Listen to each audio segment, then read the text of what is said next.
First of all, a thank you to the people who's First of all, a thank you to the people who have been holding up signs, who have tired arms. Thank you very much for that.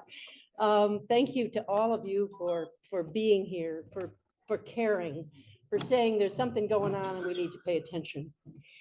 People are here and people are also, the overflow crowd is at All Saints. First of all, a thank you to the Women's Club and the Saugatuck Women's Club, a great organization that provides this great facility for us to do things in, and to All Saints who volunteered to let us be able to be there. Yay, yes, you're welcome, please.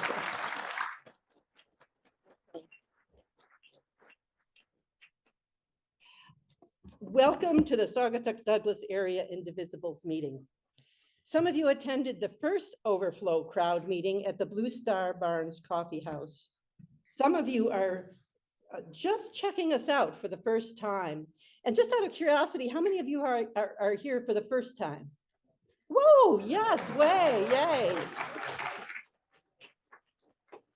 You are the smart people who waited till you had seats. That's very good. Some of you have called yourselves apolitical, but now realize that politics affects people and that bad politics leads to bad policy, which leads to pain and suffering for those in our community, for those we love. Wherever you come from, all are welcome here. My name is Jane Dickey. I'm a retired professor of psychology and women's studies from Hope College, and I've lived in Saugatuck Township since 1980, and I love this place. As you come up with ideas, we hope that you'll share them with us, and part of this meeting will be set up for that. We are organized by a leadership board, so most of them are here, some are over at All Saints, but please wave your hand as I introduce you. Erin Wilkinson, way in the back there. And Erin is our media maven who set up all of the Facebook and we have a TikTok and the website and so forth. So be sure to check those out. Daniel Ryan. Okay. Michael Johnson. Michael, there he is. And Jan Cohen is over at All Saints. So you folks at All Saints, give her a round of applause for all of us. Jennifer Lamb, there she is. Ron Collins, there he is. Perry Landis, who is at All Saints and has done a lot of the sourcing, the sound and so forth that lets us hear tonight. Pam Molinar is over there, and Lisa Lenzo, who is in the back and probably greeted you as you came up.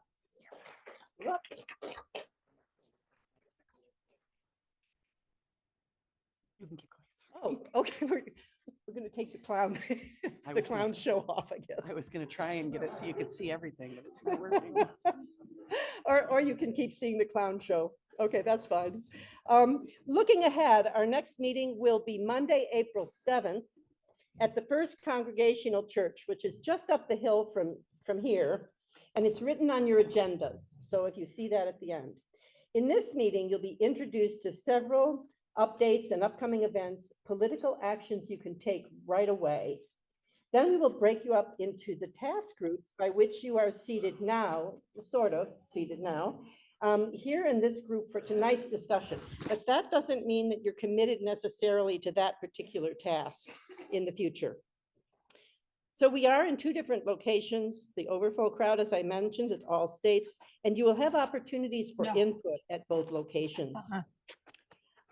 Then after we have an opportunity for a little bit of discussions, we'll come back for report backs to share your ideas. And then we'll close the meeting with Daniel reporting and reminding you that we actually do have costs associated with these meetings, rental space to meet, payments for web domains, and tech support and consultation. We ask you to leave a donation if you can on the way out. There will be a blue bucket at the back that says donations on it. And Daniel will remind you of this at the end as well.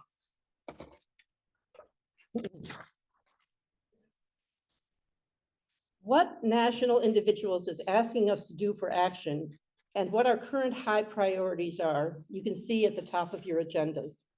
You can see that our mission statement, building and sustaining democracy in our community and in our nation, we work to build a uniting fabric within the community, including all community members, for the benefit of the whole, demanding of ourselves and our political leaders the ideals of truth, honesty, and inclusion.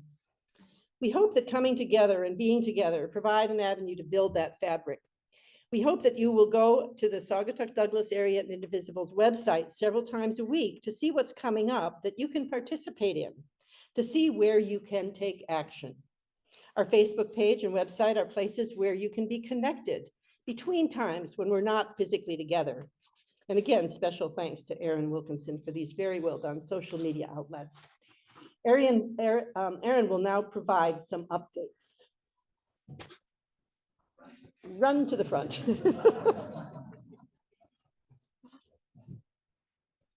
All right, this is a fascinating setup, isn't it? I just want to first say thank you so much for every single person who is here. I think that this group has grown so incredibly fast, and it is really heartening to see that this community really comes together when it's important. So thank you all for taking time from your schedule to come and be here with us. And we are working just as quickly as we possibly can to try to get the tech infrastructure up to help facilitate better organization and getting little subgroups together that can have, multiple meetings and things. We've already had 2 different artists groups have broken out and had their own poster making parties. The last one was Vita, and they did a really great job. I think some of those signs are here and they're great. We've got another one that is coming up that will be tomorrow from 1 to 5 p.m. at the SCA. Pardon me. And that is, maybe I can just pull up our website here now that I'm sharing my screen. Bear with me 1 second here. On our website, I am trying to, as regularly as I can, make updates to it so that you don't have to be completely overwhelmed by how much information there is out there, because I think it's extremely deliberate that we are all so overwhelmed by so much information coming. So one of the things we're trying to do through our website is streamline the information, get it down to bite-sized bits, and give you actionable things that you can do every day, whether it's going to another group's event, supporting one of our own events, creating your own little subgroup who has an action committee who works together to help support the group, or anything like that. But if you go to our website, you'll see first this wonderful painting by Marcia, who is right now at the back of the room sketching this, which is just fabulous. She does such a nice job sketching these different events. All right, what else did I have to tell you? If you go to our website and you sign up for our email newsletter, it's very important to do that, because some of the tech tools that we've used, we've already started to have a little bit of glitchiness here and there. We want to make sure we have phone numbers and emails that we can get a hold of you if we cannot rely on Facebook, or if we cannot rely on Google down the road. It's a way for us to directly email. I send out those emails. It's maybe 1 to 2 a week at the most, and there's an unsubscribe button at the bottom of every email. You can get out of it if you're sick of me. But it's just a quick update of everything that's going on. And if we have anything really important we're trying to push, we'll send something out. You do want to add our email address to your address box. If you do not get emails and you've already signed up, double check your junk mail, that it may be filtered out by different junk mail filters. Okay, so there is that. Our events page is updated all the time. And the first thing I want to mention is that not all of the events here are ours, but what we're trying to do is network with other like organizations and co-promote what they're doing. To that end, sometimes we're not as involved with the organization of it. We just had we were advertising the St. Patrick's Day parade up in Holland with BAM, By Any Means Necessary, was organizing that. We had put on our website that people should be there at 10:30 in the park to meet, and then there was no one there. So I apologize to anybody who showed up there, but we'll try really hard to work with those groups to make sure we're coordinated and make sure that there's someone there when they say that they're going to be there, and make sure all the events we're promoting will be something worth going to. We're combining virtual events. The first one we've got right now is phone banking, trying to get the 2 house seats in Florida, and then there'll be one coming up in New York. So we're doing phone calls. We've had a couple of postcard writing parties that have been a lot of fun. The poster making party with Dawn Stafford and Ann Corlett is tomorrow. I mentioned that. And then the next one coming up is actually on March 20th. And that is organized by the Ottawa County Democrats. It's in Holland. It is a town hall with, or more likely without, Bill Huizenga. They've already got almost 200 people, I think, registered, and the venue will only hold 300. My expectation is that our group will primarily be outside, but maybe some of us will be able to get inside if you get there early enough. They are going to try really hard to have a very dignified meeting inside, so they don't want posters and things like that inside. However, outside, we are going to be more focused on getting social media and things that we can push through to the internet that hopefully it will be picked up by national media. And to that end, I've invited inflatable chickens, chicken hats, whatever it is you'd like to wear, don on your person to indicate your passion. Bring your protest signs for outside. It is a residential neighborhood, so we want to, we'd not loudly protest or anything, but we have, Dawn Stafford has made us a cartoon drawing of Mr. Huizenga. It is about 6 foot tall. We should have it by then. So we will be taking photos with your protest signs next to it. And we'll also be allowing you to do a little video recording message for him that we'll be sharing with him afterwards.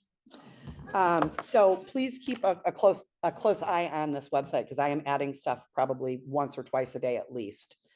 Every week we are going to Bill Huizenga's office in Holland.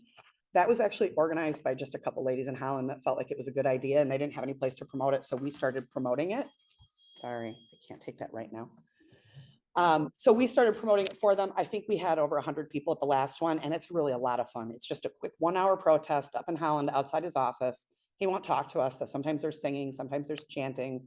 There's a lot of signs. There's a lot of community building. And I think that the most important thing we can be doing right now is showing up for each other in the community. It's going to continually get harder before it gets easier.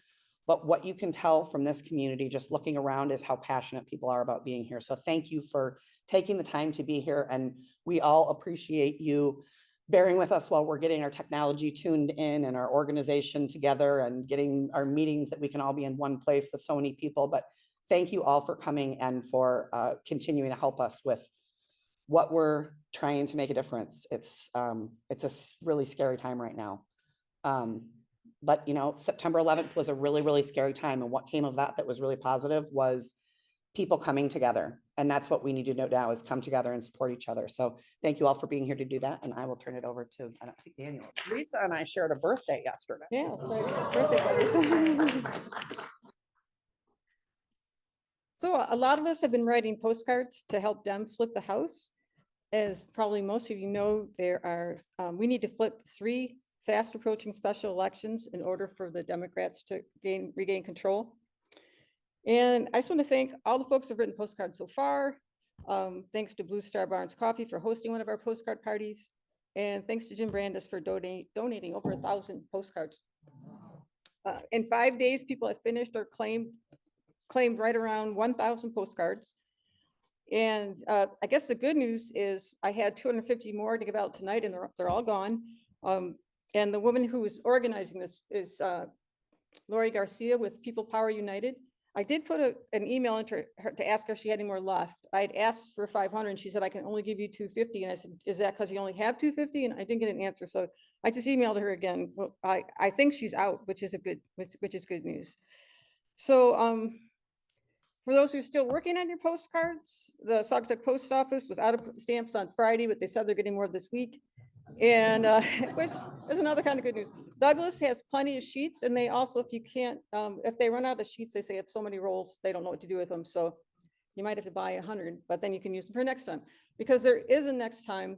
There's 2 Florida races right now. The women or the group organizing this didn't have enough resources to do both races in Florida. So we're focusing on Gail Valamont, and there's a New York race coming up though. So keep tuned about that. We're going to do that one for sure too.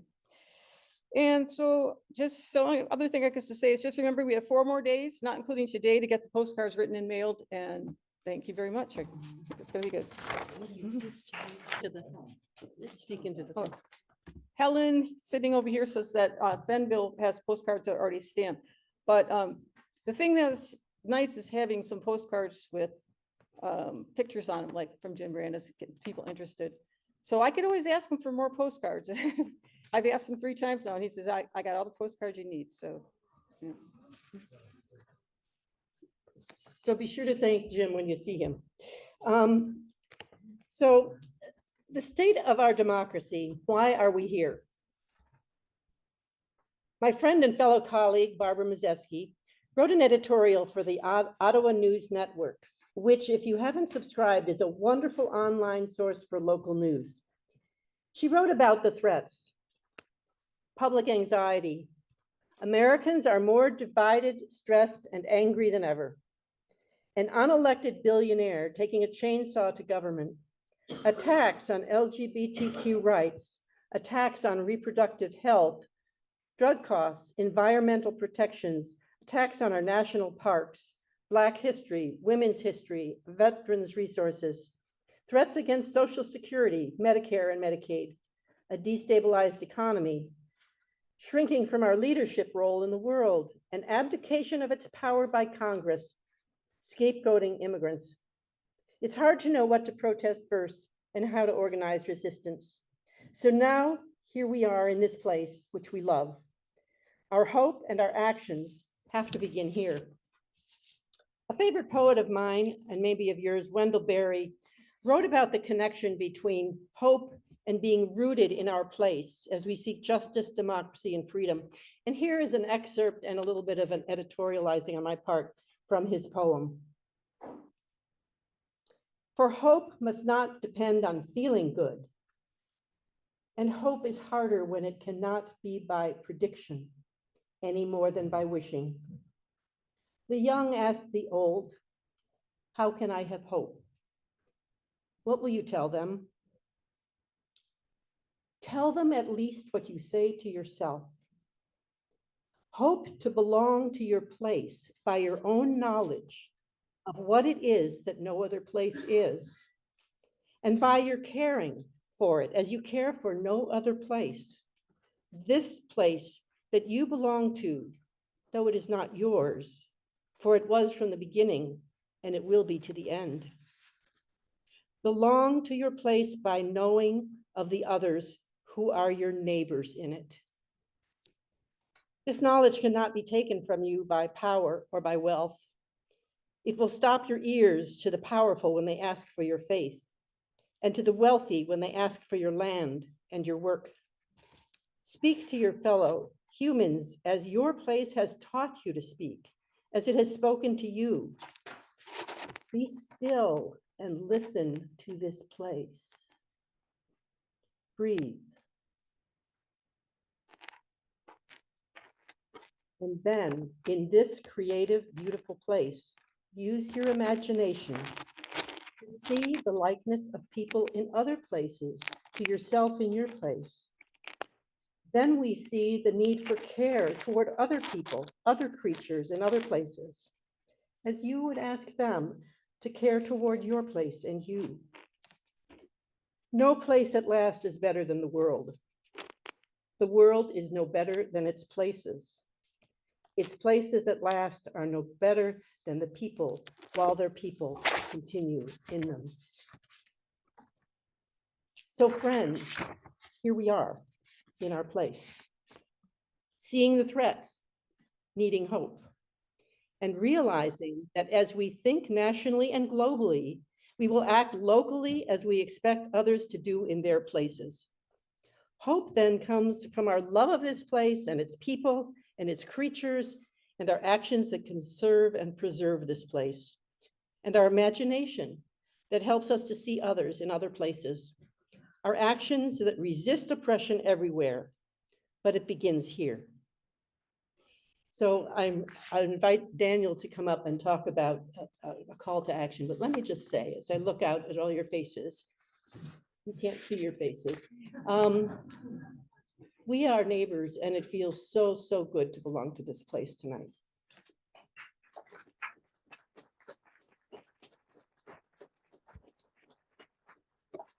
Thank you, Jen. I'm here to talk about calls for action. And I was here just a few weeks ago to the first meeting. And I think like many of you, I felt overwhelmed by what is happening in the world, and particularly our world. And didn't have the tools or the mechanisms in which to take action. I was alone, listening to news, feeling isolated from all the different kinds of powers that are around us. Coming to this group awakened me to the reality that there are so many people locally and throughout the nation who are trying very hard to connect themselves to a thread of organizational structure that will allow us to have voice. Because that voice is something we need, and we have lots of ways in which we can call ourselves to action. As was said before, Jane mentioned, think globally, act locally.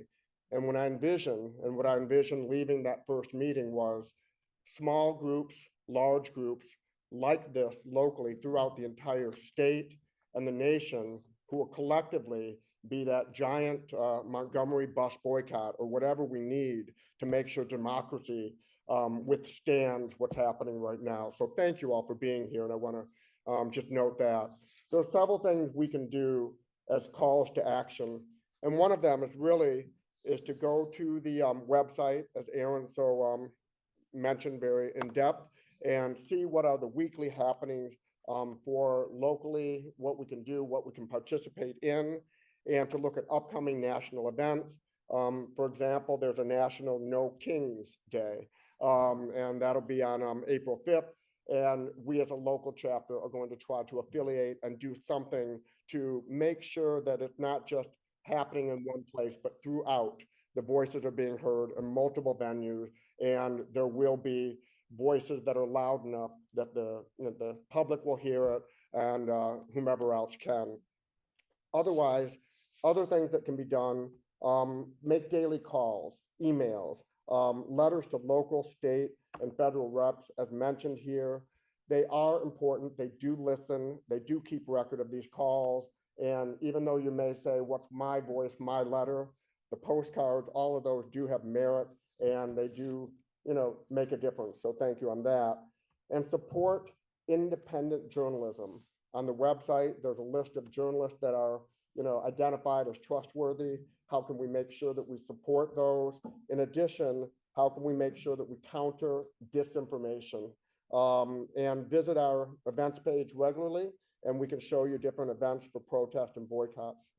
Those are short-term immediate actions. Long-term actions have to do with making sure that you are registered to vote, but seeing how you can become a voter registrar, someone who can help get the voting out there, because the votes are what we need. And that's really something important to make sure that we keep ourselves aligned with that, and to network with other groups. I spoke with someone earlier talking about a group in Holland and other places. How can we garner all of the strength from other groups collectively with ours to have that voice be even louder?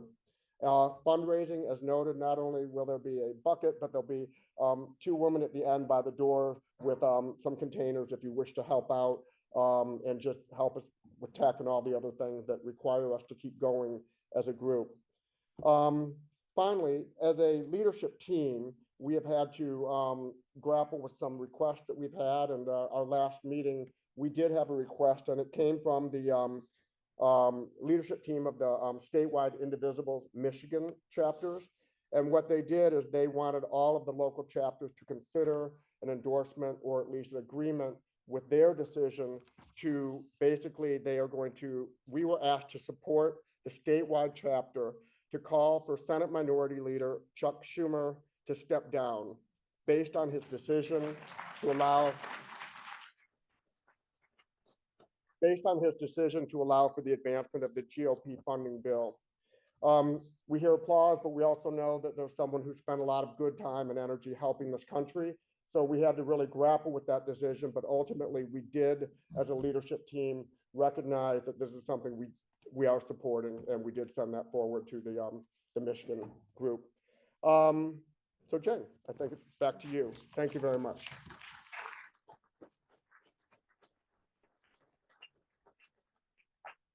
All righty. You're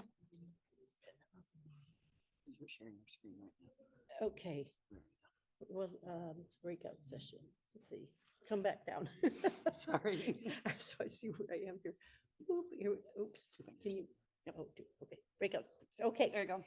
if you're following along on your agenda, you can see that we're now to breakout groups. And we'll see how this goes. It might have been better in my mind, in our leadership mind.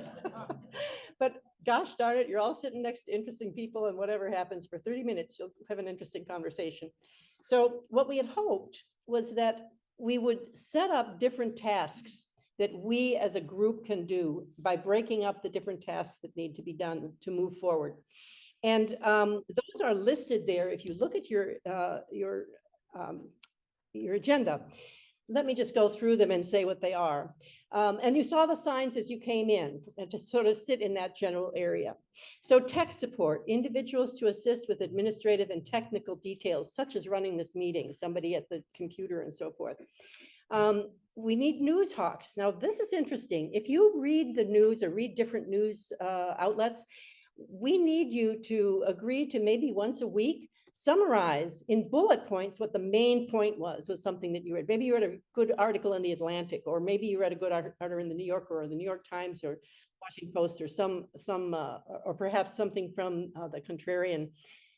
If you do that anyway and would agree just to summarize by 3 or 4 points, we can put that on our website. And since you can't read everything, you could go there and look at the couple bullet points from these different things, and you might decide you want to read that thing. And our hope is that we'll then have a link there as well. You could go to that article from that. So this is really kind of a cool thing that doesn't exist anywhere else that I know of. So think about being a news hawk. Writers. These are people who might write for content for newspapers. It might be letters to the editor, social media, the website, things that appear to be news, kind of newsy things that would be interesting and great. So just to write those, it might be a paragraph, it might be a page, something that we could put on our website too. Artists, people to design posters, signs, and artwork that could be used digitally. It's interesting, and I'm not surprised at this community. People flock to the artist group, and whether we think we're artists or not, they not only flocked together, they all pulled their chairs in a circle, began talking, and so the rest of us could learn from them, I think. Social media. Everybody can help here, amplifying our message. You might record videos, maybe take photos of something you've seen, send it on to us at the website, and we can post it. To drive online engagement. Building membership. This is interesting, and preparing for voter activities. This is to not only build membership in our own organization, but to reach out to people in the community who maybe should be with us, and it would help them and it would help us if they were. But it also is to prepare skills of things like phone banking, getting people out to vote, and so forth, so that when the next election comes around, we already know how to do these things, how to canvass, how to do these various things. So it's also a learning opportunity. Network builders are people who will connect us with other organizations. I think Sierra Club comes to mind, and there might be others too, knowing what they're doing and being connected. Event organizers. What things should we be doing? What would you like to see us do? I'm part of a group called Persisterhood Choir, and we do run around singing and protesting and leading chants. So I thought one of our meetings will begin with the Persisterhood singing, so you can hear us sing, and then we'll teach you chants. So when you go to these places, you'll know something other than this is what democracy looks like. I mean, that's a good one, but you know, we can be more creative than that. But event organizers, activists. We didn't have a sign for activists, and people came in saying, where are the activists? We decided every one of us is an activist. So wherever you are sitting and whatever you're listening to, we're all going to try to show up for these things. And then historians. These are folk who would, you know, if we spend 3 minutes at the beginning of each meeting, just hearing about other social activist things that have happened, and how did that work, and why did it happen? And then let's see, do we have safety managers? These are people who we need to be aware that there could be dangers associated with when we have meetings or when we go on marches or whatever. These are people who will give some thought to that, and maybe then help us all think about how we want to educate us about what we need to do if there is a dangerous situation that we see. Okay, so this is the point at which you here and also over at All Saints are going to try to kind of circle up. And if your group is really too big, if you have like 30 people, you can break yourself up into 2 separate groups and talk about these different tasks and ideas you might have for them. And if you're ready to sign up to work on some of these particular things.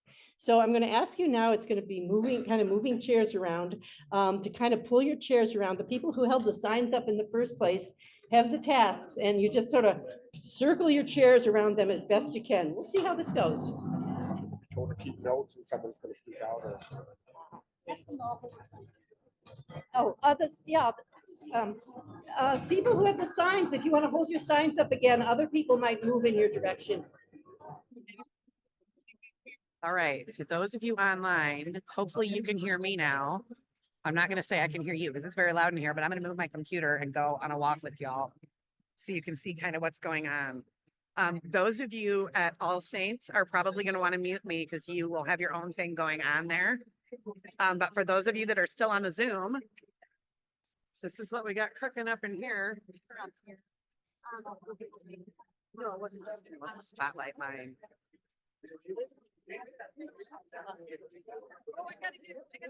There we go, there we go. Aha. Chaos, it's organized chaos. I'm gonna step into the kitchen because I can't hear a thing out there. For those of you that are gonna be on the Zoom, thank you for sticking it out. We kind of weren't really sure exactly how this was gonna work, trying to do an in-person and Zoom at the same time. One of the things that they're working on right now is just breaking into groups and trying to figure out, we think that there's a place for every single person who joins this organization. Everyone has different skills, everyone has different abilities, everybody knows how to do different things. So our thinking was, I can come up all day long with a list of things I think the artists can do, but it's better put the artists together and let their creativity kind of drive what that group wants to do. So for those of you that are online, if you want to just participate in a conversation, we can just talk about where you are and if there's anything you want to get involved in, or we can also talk about the website and how we can make it more useful, or whatever it is you all would like to talk about. Does anybody on the Zoom want to share anything? Hey, Erin, I can't believe how many of you are on the Zoom. It's so great. Hi, Erin. Can you hear me? I see Karen is unmuted, but I don't see you, Karen. I'm trying to find you here. How are you guys doing? Can you hear me? Yes. I can hear you. Okay, good, good. Oh, now I hear you. How's it going there? Where are you? I am actually sitting in, hang on one second. Right. We got Can you- 2 computers here. Can you Oh, just, nice. We got why it. don't you Got an log out of echo. yours? Sorry. That's all right. Just wanted to make sure that the count would be more accurate. No, you're gonna have to actually X out. honey. Okay. Fantastic. How's everybody else doing? Good. Good, Doing good. well. It's Rebecca. Good. I'm sorry, because this is kind of like an intermission for you Zoom audience folks. We're going to get this group back together. I don't know if you can see, depending on how you have your screen set up, I've got cameras set up, one in the front of the women's club so that you can see the entire crowd. And then we've also got one up at the All Saints in the like little sub room that they've got. And then we have another one set up in their actual parish room. You guys coming? We're getting a group in here. Yes, I brought my group in. What group are you doing? Historian. Oh, you guys are Right, cool. Yes. really important. Are we gonna interrupt? Nope, not at all. We're so- You guys want to be a part of the historian group? You're gonna have a lot better chance hearing them than anything else in the other room. Is that okay with everybody online? Can you just give me a thumbs up if you're good with that? I want to give you good content here. All right, you guys are now, you're the main shebang. There you go. Okay, I'm gonna go take some pictures. all right. Well, welcome, everybody. My name's Gary Nosko, and I got here early, and they asked me what would I be interested in doing, and so the historians is the group that most interested me. And as I said before, certainly people can be involved in as many as they want or as few as they want activities here. And as they said earlier, we're all activists. So hopefully we'll be participating all over the board, but the historians, mainly what they're looking for us to do is research past social movements, kind of getting the history of them. What was their purpose? What were they working towards? And what kind of tactics did they use? What support and resources did they need to be successful? And how did they get those resources? So obviously, every one of those movements is going to be different from what we're doing now, but certainly we can learn from the success and the failures that they had, and maybe take the best parts of all of them and see if those will work for us here locally, and then, expanding from there. And so one of the examples that they used, and that's on your agenda, is the Montgomery bus boycott. Mm-hmm. We're all familiar with that, and Rosa Parks started or unintentionally started that, but basically one person started a movement that grew and lasted for over a year. Basically didn't shut down the Montgomery City buses, but reduced ridership and certainly cost the city millions of dollars in lost revenues and such.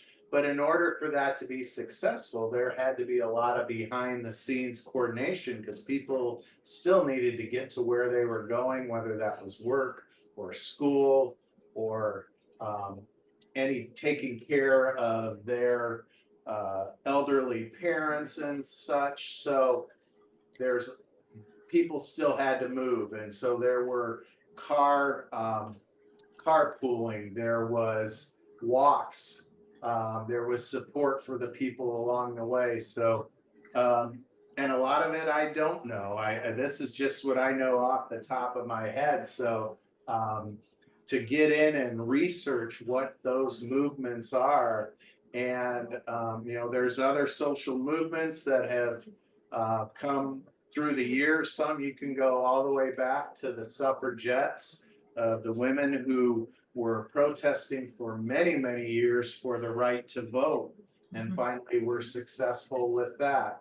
We're all familiar with the anti-war movement during the Vietnam War, kind of the no nukes movement during the late 70s and 80s, women's organizations, the LGBTQ community, and what they're currently doing and what they've done through the years. So, and any ones that you guys can think of, by all means, let's go in there and take a look. I think the thing we want to avoid doing is have all 5 of us doing the same one. So if there's any that you're thinking about right now that you would like to or are interested in working on and researching, let's kind of just set that down, and we'll assign everybody a project to begin. And if you want to do more than one, by all means, you can do that also. And then maybe we get together by phone or through social media or something like that, to just kind of check in for 5 minutes, 10 minutes, once a week or every 2 weeks or so. And then obviously the next meeting here is in April, and then we'll designate a spokesperson to get up and kind of give them a recap of what we're doing. And then we can work with the overall board to see how they want to utilize the information that we have. What's the best way to give that to them, what format and such. So I guess just kind of open it up. I don't want to do all the talking, because I was totally not prepared for this when I came in this to the meeting here. So but it is something I'm always been interested. a history buff and I love reading about really 20th century history for the most part. Yeah. And there are a lot of good examples and things that we can do, and don't just think domestically here, Yeah. you know, internationally too, you know, in other countries, because, you know, ultimately, and hopefully it's ballot box related, and that is we want to have a change in who's running our government and such. And so we can certainly help spur that by this group here and our little part of it to help do that and go on. So I guess, yeah. I'm Danny, I live in the township. My politicization really started when I was in college in New York City, when Reagan got elected. And for all the Republicans who say, oh, that was the great, you know, he was the great communicator and all that. He laid the groundwork for Correct. in my mind. Yeah. Yeah. I became involved politically with the Solidarity Movement, which was supporting refugees from El Salvador, Nicaragua, that whole part of Central America, where we were supporting dictatorships, death squads, you know, that were sort of hidden away.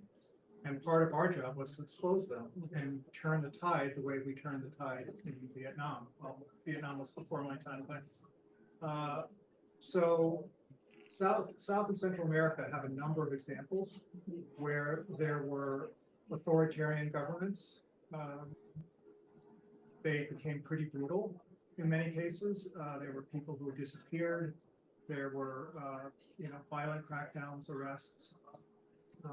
But there were movements like the Mothers of the Disappeared in Argentina. I haven't been to Argentina, but I was in Nicaragua when the Contra War was going on. And there was a group of mothers who gathered every, I don't know if it was Friday night or whatever, and they would support each other, you know, because of losses that they'd experienced in the war. And then, you know, Chile, Argentina, Uruguay, there's so many movements in that part of the world that I think we might be able to learn from, because they already had authoritarian governments, and we're not that far down the road, but we're not far from it. So I'm happy to do some research into those areas. Great, great. One thing I was thinking might be interesting is if you look at Hungary and what's happened there, they're just kind of a couple steps ahead of us. And I know that their media's already kind of been shut down and it's gonna be hard, but it would be fascinating to know what they're trying, what's working and what's not. That's kind of, we were thinking, you know, there's so much to learn from the history that we can apply. And the first thing I was thinking of was the bus boycotts, you know, because you hear that, you know, someone sat on the front of the bus and you hear that there was a bus boycott, but you don't hear about the months and months of planning and coordinating that it took to be able to not ride a bus for all of those people for an entire year. They Right. had coordinated, you know, other cars to, you know, ride share to, you know, get your kids to school or to get to work or to whatever. But it's gonna take us that level of planning and organizing too. So one thing I thought the history group could do is look at exactly what you guys are saying. Yeah. Didn't even need direction from anybody to tell you what to do, you got it? Yeah. But it would be interesting to see in other countries that are more currently going through it. One of the things that they did in Russia recently when they started the Ukrainian war, because they've already shut down all their independent media, they're all gone. So the people started printing stickers and putting them in grocery stores, like on the shelf. And now we're seeing that same kind of movement here where there's the Donald Trump sticker where he's, you know, looking at the solar eclipse like, duh. People are using that and a sticker that says, I did that. And they're sticking it where prices are high in a grocery store, or they're putting a little blurb, like a 1-sentence blurb that says, this thing was done, that thing was done, here's an action you can do, you know, whatever.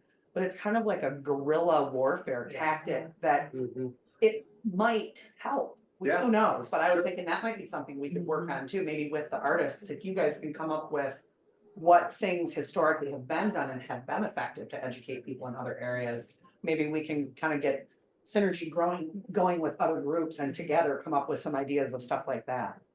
Yeah, like, stickers or like, index cards, printing them on index cards and packing them at the stores or Yeah. gas stations and. There was a movement not too long ago where they were putting stickers, I think it was maybe Harriet Tubman or something on $1 bills. And it turned out it wasn't illegal. I don't know if that's still the case, to deface the dollar bill. Illegal. I thought it Yeah. was, Right on them all the time. No, it's not illegal, whatever it was they were doing, maybe they were peelable or something, but whatever. The other thing that came to my mind, because one of the first things I remember after civil rights, I was just a kid then. But the thing that I kind of remember as a teenager that was so effective was the grape boycott. And I mean, that went like wildfire through the whole United States. I mean, I came from just a normal middle class household. We were all boycotting grapes, so it was very, very effective. I don't know exactly how they accomplished that. I was probably like 15, so. Yeah, it was Cesar Chavez, exactly. Gallo wine. Yeah, and Gallo wine was another one, Farrapane, there's a whole bunch of them. Yeah, so interesting. One of the other things that we were looking at from other movements to find like what has been effective.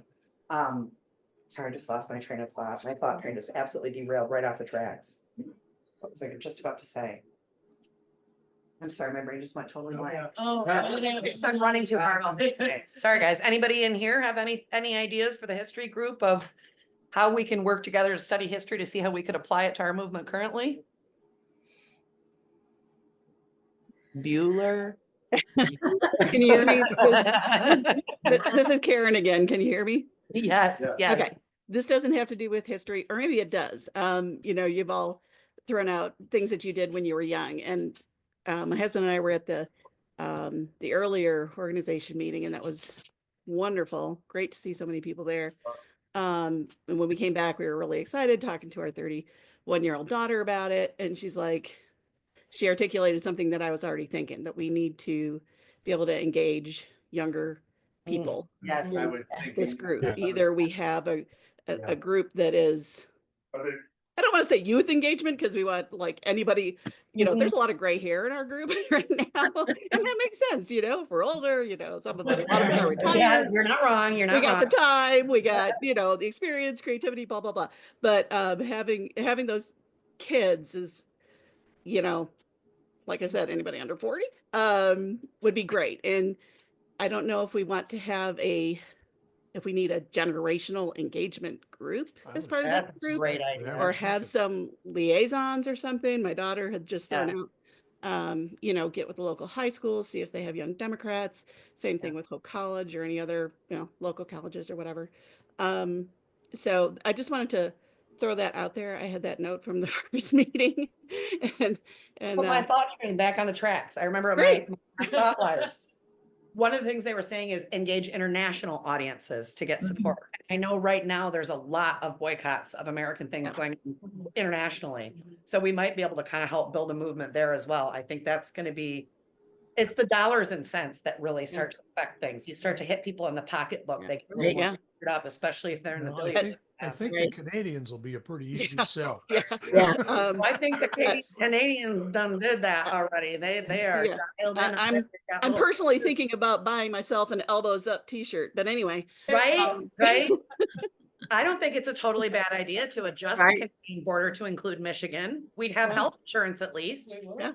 But, that the whole boycott thing, like what you just mentioned, when we were talking with our daughter about it, and she's like, she brings something up. I don't even know if it was on TikTok. I don't know. But what all the kind of the dates for all the going boycotts were. Like, Yeah. I didn't know that. I didn't know where you'd find it, but Okay. On our webpage. younger people do. Well, So- and that's similar to, we were talking about the Montgomery bus boycott earlier. What ultimately stopped that was the money Mhm. and the cost to the city government. Yep.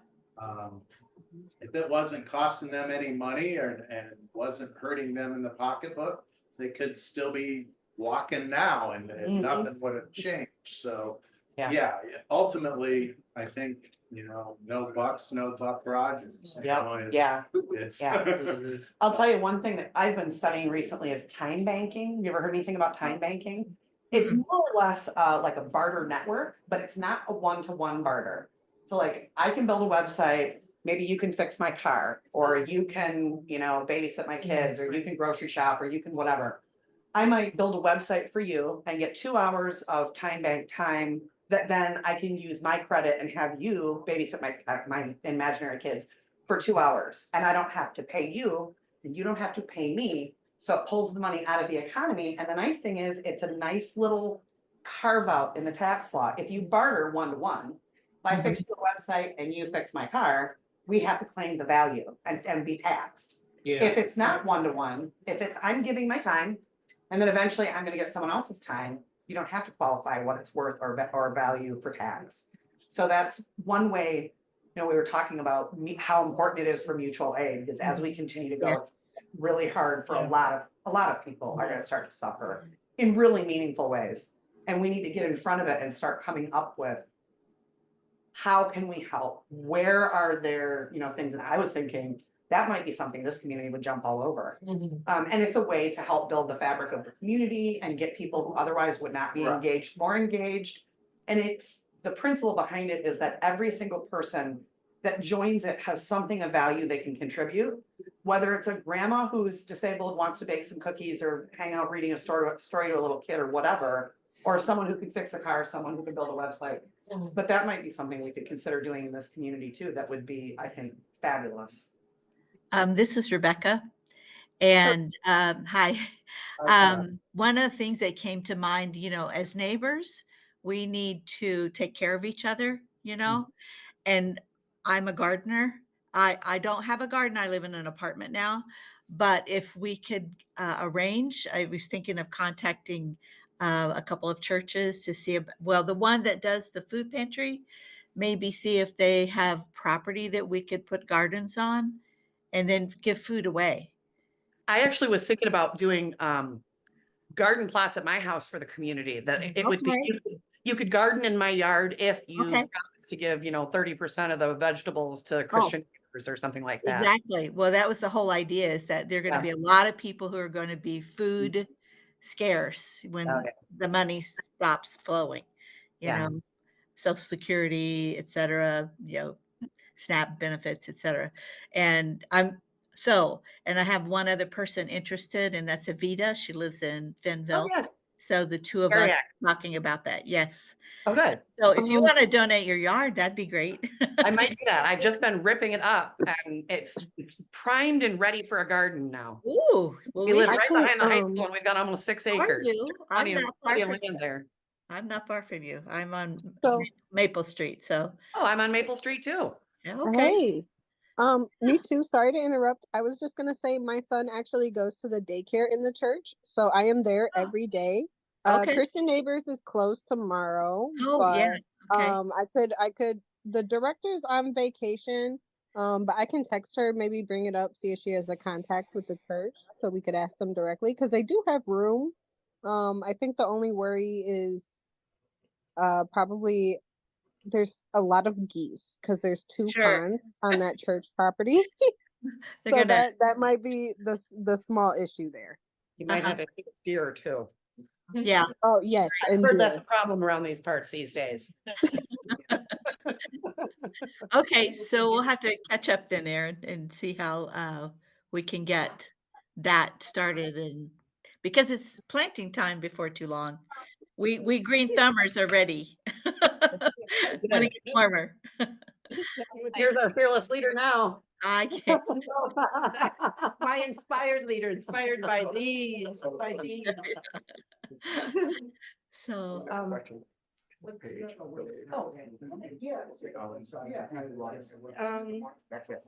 Sorry to interrupt with you all. No worries, that's all right.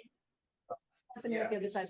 I'm gonna pull these people back to start reporting at 8 o'clock. That's 5 minutes. I'll give them 5 I minutes. think they're just doing their own thing. Okay. I don't know if they're planning on reporting back, but we can ask them when we get, I think they have me muted right now. Okay, but over at the other place. Mhm. They got me muted right now, so I'll call them there and ask them if they want to try and. Okay. Were they- They're gonna do their. Okay. Report back here. So then we're all coming together. That would be a good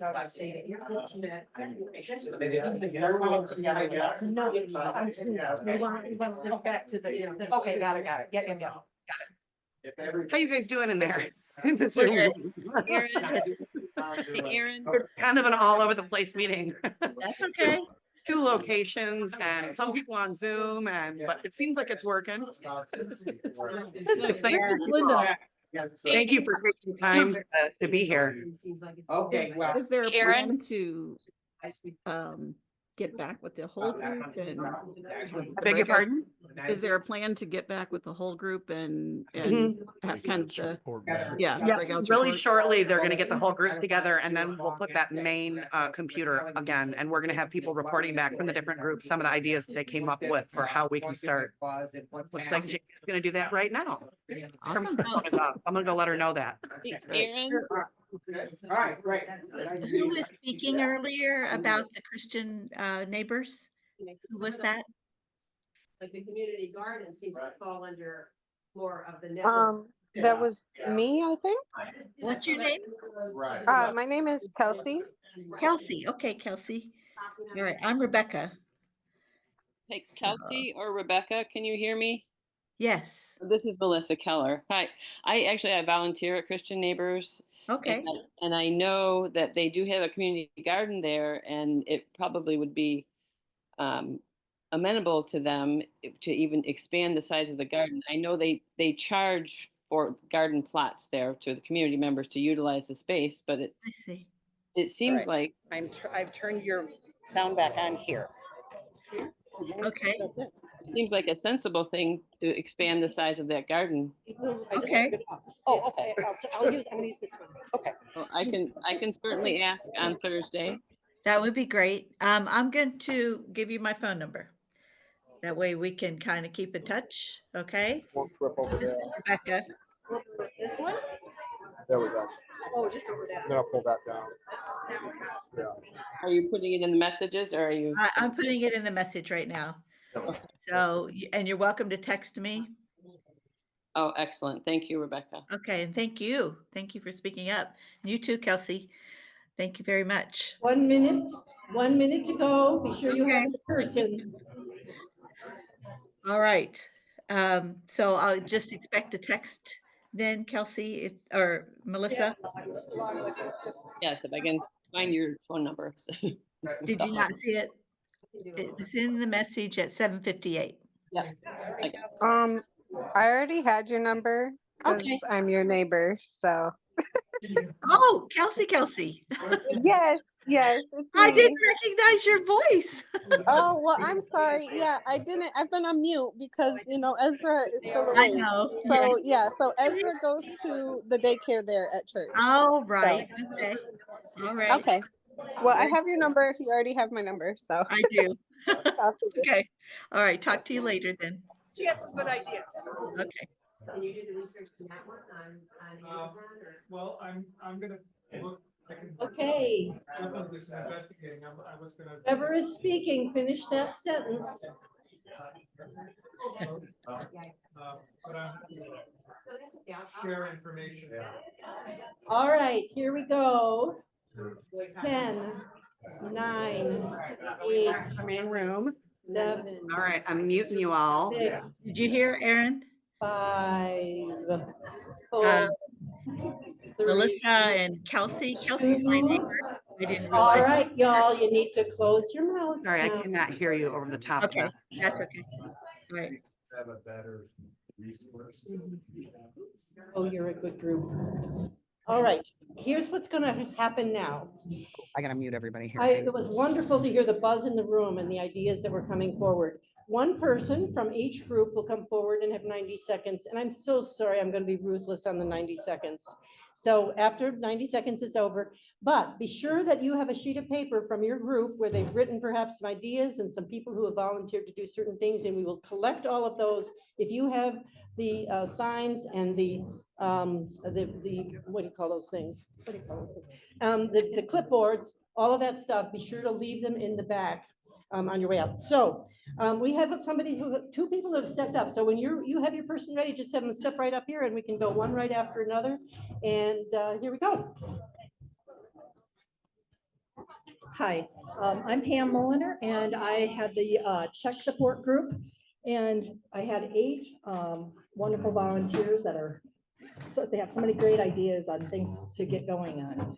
The first one, of course, is that we should all become very, very familiar with the website so that we know what's there and don't, repeat it. And, but anyway, so some of that is we have a person that's willing to do data entry and add all of these people that are volunteering for all of these different groups to, she'll put that all in a spreadsheet for us.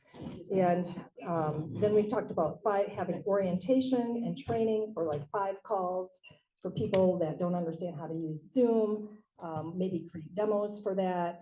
We have a repository for different podcasts and websites that are out there.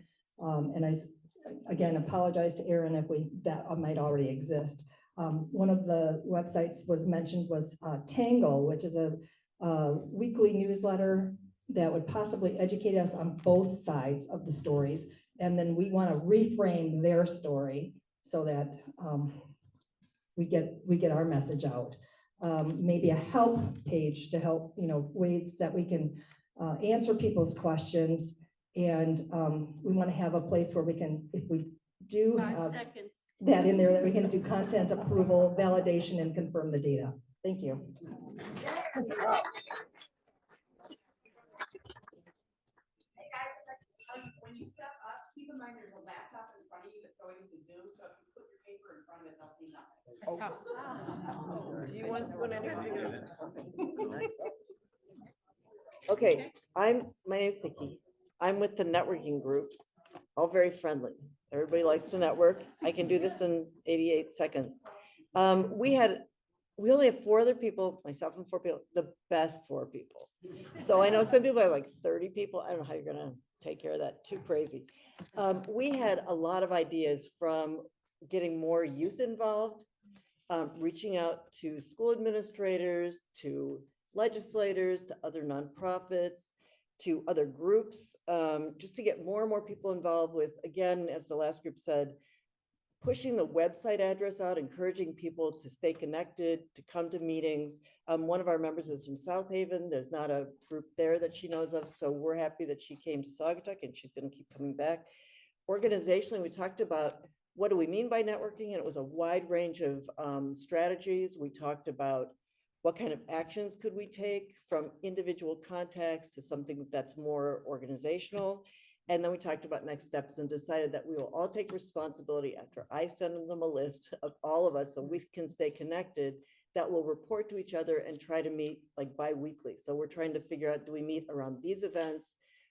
Some of us are going to the poster making session tomorrow. So we think there's going to be lots of natural opportunities to reconnect, but we will keep working on our process. And if anybody else wants to join us, you can defect from those other groups and come to us.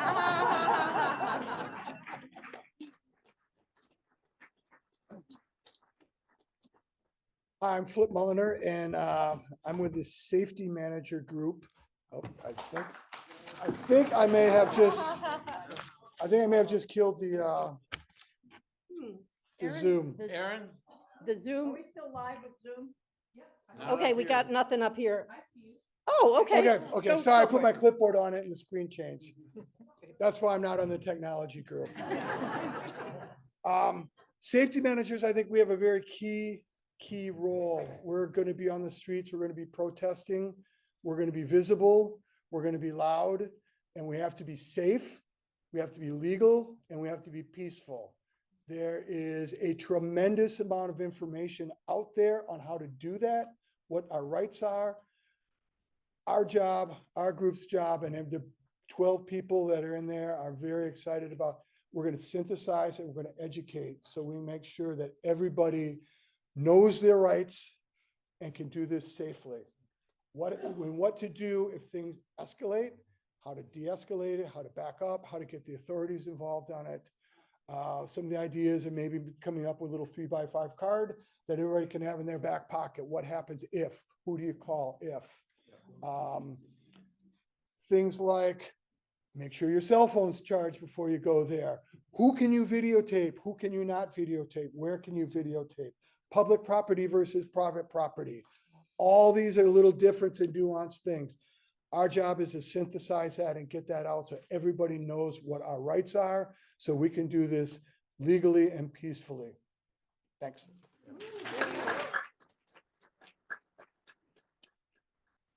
I yield the balance of my time. Hi, welcome everybody. I'm Ron Collins. It's membership building. One of the most important jobs that we will have is to see that the number of people here is exponentially growing and growing. And then when we have going out on the streets and picketing or whatever we're going to do, they're going to feel it, they're going to hear it, and they're going to know it. In order to do that, we want to make sure that everyone that we bring in is diversity. We want to have geographical, let's go all the way down to Pullman and Glen and Fenville and the townships around here. Ethnicity, Latinos, we need everyone in this whole area to join us. And we don't need a bunch of old white hairs like me. Yes, we do need some, but we do need some, but we need some very young kids like 40, 50 years old. So diversity, we're looking for 2 or 3 sales-oriented people who just know how to bang on doors. They have fun out there on the streets. And if you would, please call me. I'd like to tell you of the opportunities to helping build the membership. 5 seconds. And I am done, but I get to come back.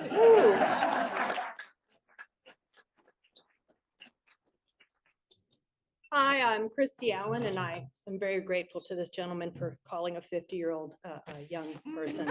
You really made my night tonight. I am part of the writers group. We're quite a large group. I would say we kind of hit our stride towards the end. One thing that we're planning on doing is I'm going to get some information to Aaron to put on the website, which are the ways that not only we can, but you guys can also very quickly look up, how do I send a letter to the editor, to the newspapers around here that would be impactful. Also, we are looking within our group to figure out what are your passion projects, because we don't just want to, there's so much information out there right now. We need to connect with people and we need to connect to their hearts. So we want to write letters from whatever it is that's driving us. We have one woman whose national parks are one of her passions. Well, obviously she's going to write a way better letter than I'm going to write about it. I'm a former teacher, and trust and believe I'd write a really passionate letter about education currently. Also, something we focused on is the idea that short and focused letters, small, short letters are more impactful. People don't read that much. That's why we have so much visual content right now. And also in narrow topics. Make it really impactful. Make sure it's pointed towards one major issue so that people are willing to read it. And after that, I think I'm done.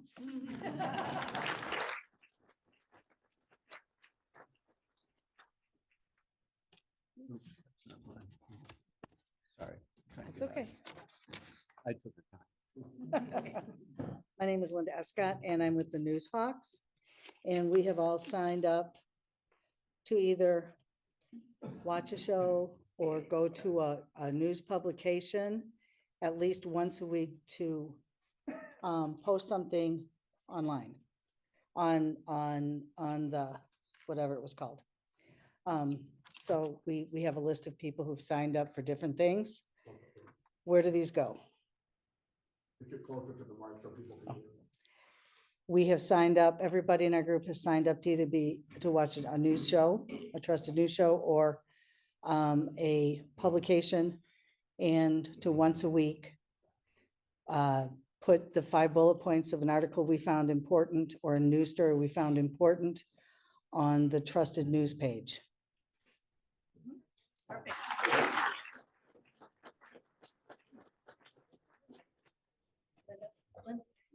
Leave that thing up there on the table.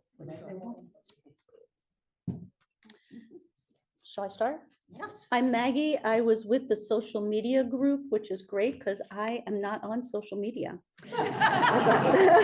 So I took notes. And overall, I think what the group was looking for was, number one, to find out what Erin needs and to see how much we can support her.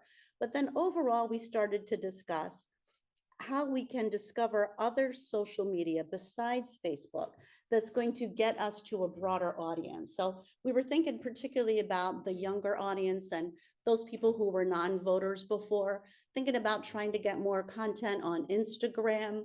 On the Bros podcast, we have some people who know Bros and who are going to try to get maybe some visibility on the Bros podcast. We're talking about, I think I covered everything actually, really, but basically trying to get on Blue Sky, trying to appeal more to younger voters because we think that that is a demographic that needs to be reached out to, and how to reach independents. So I think I got it all, but any of you guys, you were gonna tell me if I didn't. I concede my time. Sit down. Yeah. Hi, my name's Becky Bruns, and I'm the sort of spokesperson for the event organizers. Lean in close to the mic. Planning, I know that, I didn't do it. Planning and scheduling events in advance and managing logistics. So our conversation went all around. I really love the fact that so many of you already got to very specific tasks. We were like, why, who's going to decide that we're going to have an event? Who's going to decide what our role is in that event or that meeting? And so there's still discussion that needs to be held about that, but we got pretty deep into maybe we should exercise our collective muscle in organizing people to go to the No King's Day. And rather than have something here, because 2 weeks is not enough time to try and do something right here in the local area, we see our little first task as being gathering and organizing people to attend the No Kings, whatever's happening in the Holland area. So that's our first thing. We think it's important that we get a little practice in what that takes before we say, oh, let's have a No Kings march here in Saugatuck. Like, okay, that takes planning. So, you know, we're gonna need to have more conversation about what the role of this group is. And if anybody wants to join us, we had 7 people, but I think we're going to need more. Thanks.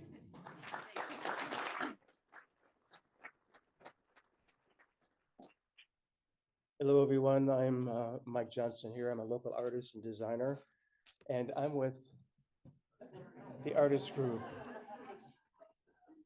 I always want to go to merch. My initial thoughts were T-shirts, bumper stickers, yard signs, marching signs, doggy bandanas, you know. When I met with the group and was able to see out of my lens, we're looking at, and we had some great ideas, and it was great. It was the biggest thing you can imagine. We have a flash mob. Everyone's got a bit of Trump hair, and everybody unites with the Trump hair, and it's on fire, and then we break away. We have, for All Kings Day, we have no King Trump and no muskrat.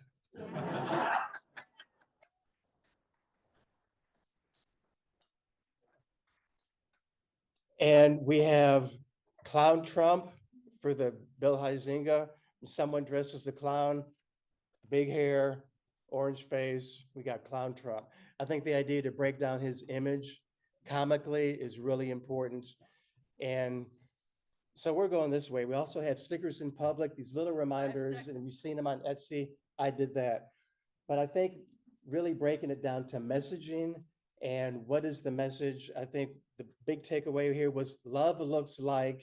And it could be a number of things.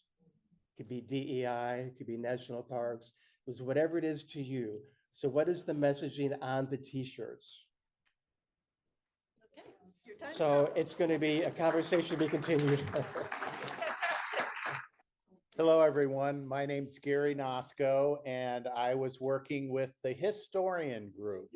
And what we did was we sat down and talked about how important these organizations are and how so much of this has been done in the past. And what can we learn from those movements that have been and sat where we have many years ago.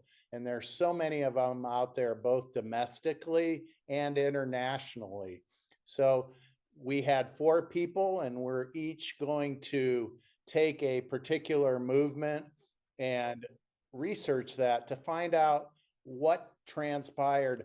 Yeah, we all know about the outside facing part of it, but what did they do behind the scenes to get legislation passed, to get the word out in other ways, and what strategies worked and what didn't work? So we're going to be looking at that, reporting back to the team here, and then hopefully we can take what worked in the past and put it to use for our own good here. Thank you.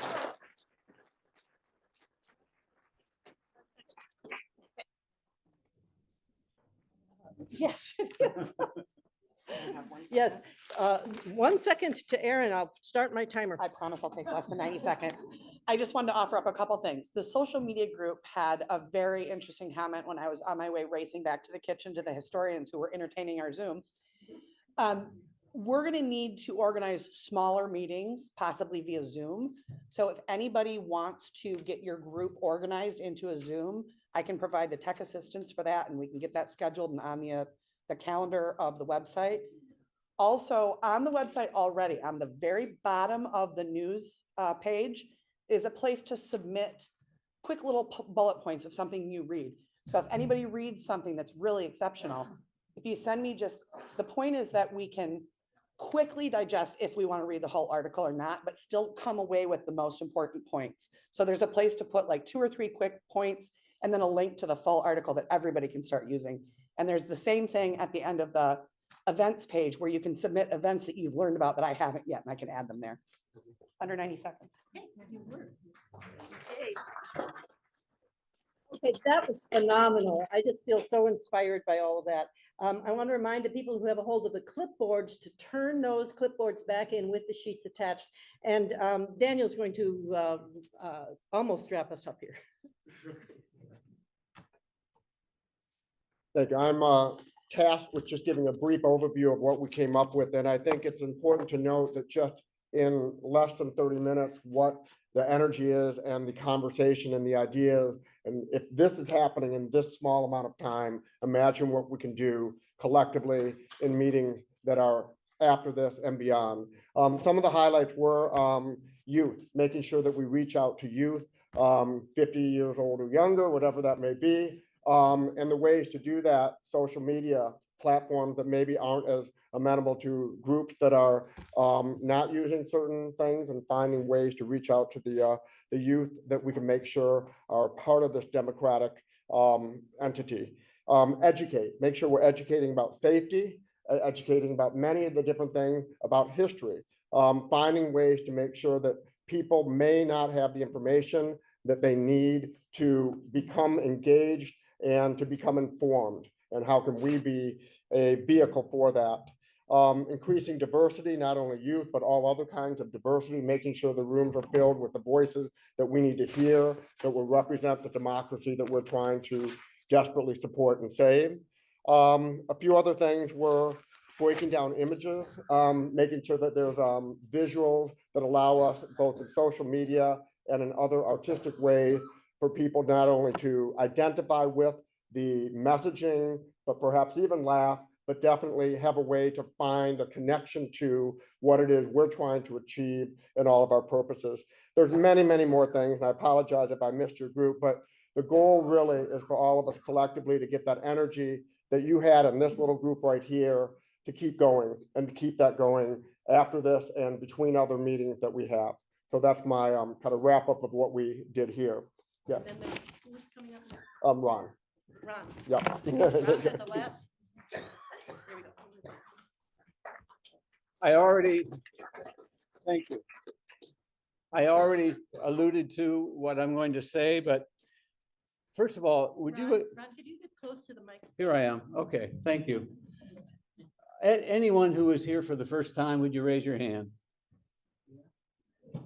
Would you please consider going home and signing up tonight?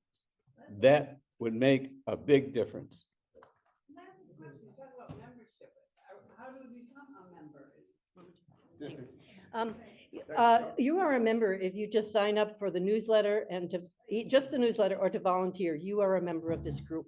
But you can stop being if you want to, because you can you can take your name off of that. But as long as you're doing that, that's all that we need. Okay, and then you are part of this group. Yeah. Thank you. Thank you. So everyone who raised their hand, please go home and sign up. And then secondly, we as a group can exponentially build the membership very quickly if every one of you in the room tonight will think of 3 people who you know and go home and write their name down so you got them and call them and just tell them what you experienced here, what we are trying to do, and ask them if they would use these little squares that you all have on your sheet of paper and just have them sign up, either volunteer or newsletter. So between those 2 things, everyone in the room and picking on 3, and if you think 3 might be a little difficult, there's somebody over here who said she's already got 10. So let's go do this. Thank you. A question. If you sign up on your Facebook page, you become a member. Is that correct? I do not know. If you go to our website, there's now a Join Us tab where you can sign up for the email newsletter. You can also sign up to volunteer. And if you check the box that says receive news and notification, when you volunteer, it will also sign you up for the newsletter. Okay. And that's mainly just so we can get a hold of you if we start to see our digital tools degrade. Let me just quickly ask, did everybody hear that? It was okay? Okay, but the main thing is there's a join us now. If you go right to the website, it's right near the top and just click on that and it'll get you into the sign up. Yes, Linda? Years ago, back in 2018, there was a group at the high school, the Interaction group or whatever they are, a class, and there were a couple students who organized a register to vote for the seniors that year. Those that were gonna be 18 by the time of the 2018 election. Oh, not me. I thought you meant my my 78-year-old self. Okay, go ahead.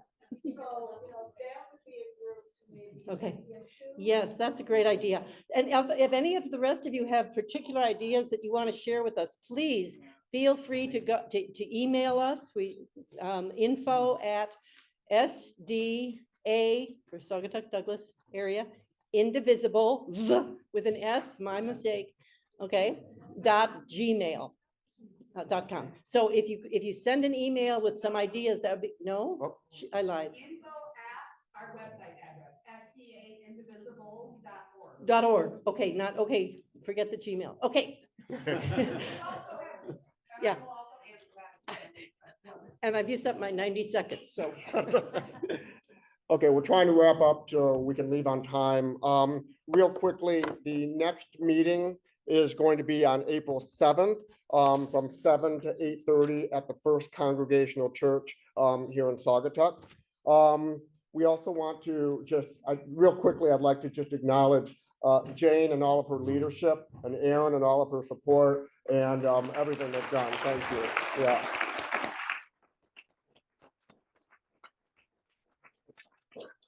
and to the leadership team and all of you mainly. I mean, it doesn't happen without all of you showing up and more people showing up, because this is what it's about, the numbers and the links in the chain. So thank you for being here. Finally, donation, there's the blue bucket on the way out and a few other containers and people collecting things. If you can donate whatever amount to help us to do the things that we're trying to do. And at the very end, if you don't mind, we arrived here and all the chairs were stacked in fours. 4 is the highest you can go. If you could stack 4 chairs and push them against the wall, it would help us to get out a lot earlier. Thank you. Thank you all for being here and your participation. Yeah.